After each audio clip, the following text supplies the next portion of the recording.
ഇന്നൊരു സെലിബ്രേഷൻ്റെ മൂഡാണ് കേട്ടോ. വലിയ സെലിബ്രേഷൻ ഒന്നും പറയാനില്ല, ഒരു ചെറിയൊരു ജന്മദിന ആഘോഷമാണ് കേട്ടോ. അശ്വതിയുടെ ജന്മദിനമാണ് കേട്ടോ. ജന്മദിനം അവധി ദിവസം ആയിരുന്നത് കൊണ്ട് അവൾ അതൊക്കെ നന്നായിട്ട് അങ്ങ് അടിച്ച് പൊളിച്ച് ആഘോഷിച്ചു. എന്നാൽ നമുക്കിന്നൊരു കുഞ്ഞാഘോഷം ഇവിടെ അങ്ങോട്ട് ആകാമെന്ന് വെച്ചു. അശ്വതി ബയോകെമിസ്ട്രി സ്റ്റാഫാണ് കേട്ടോ. MSc ബയോകെമിസ്ട്രിയാണ്. ബയോകെമിസ്ട്രി ലെക്ചറാണ് അശ്വതി.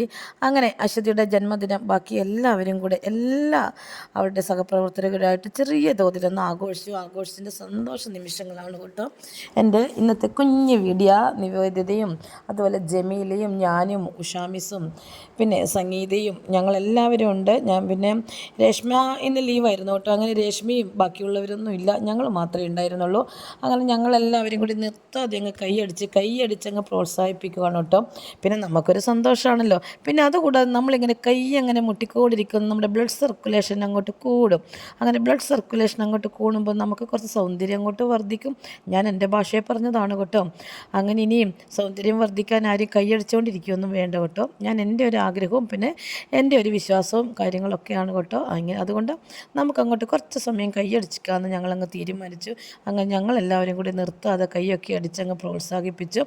അങ്ങനെ അശ്വതി കേക്ക് കട്ട് ചെയ്ത് എനിക്ക് കേക്ക് നീട്ടി. പക്ഷേ ബർത്ത്ഡേ കുട്ടിയല്ലേ ആദ്യം മധുരം കഴിക്കേണ്ടത്.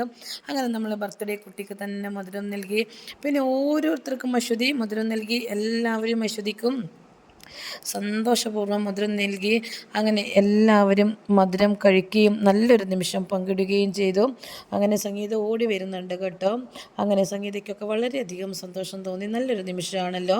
അങ്ങനെ എല്ലാവർക്കും ഇങ്ങനെ ഇടയ്ക്കിടയ്ക്ക് സന്തോഷങ്ങളൊക്കെ നമുക്ക് വളരെയധികം ജോലിയുടെ സമ്മർദ്ദങ്ങളും പിന്നെ അതുകൂടാതെ വ്യക്തിപരമായ സമ്മർദ്ദങ്ങളും അതുകൂടാതെ പല ബുദ്ധിമുട്ടുകളിലൂടെയാണ് ഇന്ന് ഓരോരുത്തരും കടന്നു പോകുന്നത്. അങ്ങനെ വീണ് കിട്ടുന്ന ഓരോ നിമിഷം നമ്മൾ ആസ്വദിച്ചുകൊണ്ട് തന്നെ മുമ്പിലോട്ട് പോകണം. നമ്മുടെ പിരിവും മുറുക്കം കുറയണം. അതുമാത്രമല്ല ഇങ്ങനെ ഇടയ്ക്കിടയ്ക്ക് സന്തോഷിക്കാൻ കിട്ടുകയും ഒത്തിരി കൂടുതലുമാണ് നമ്മൾക്ക് ജീവിതത്തിൽ ഒരു അപൂർവ നിമിഷം.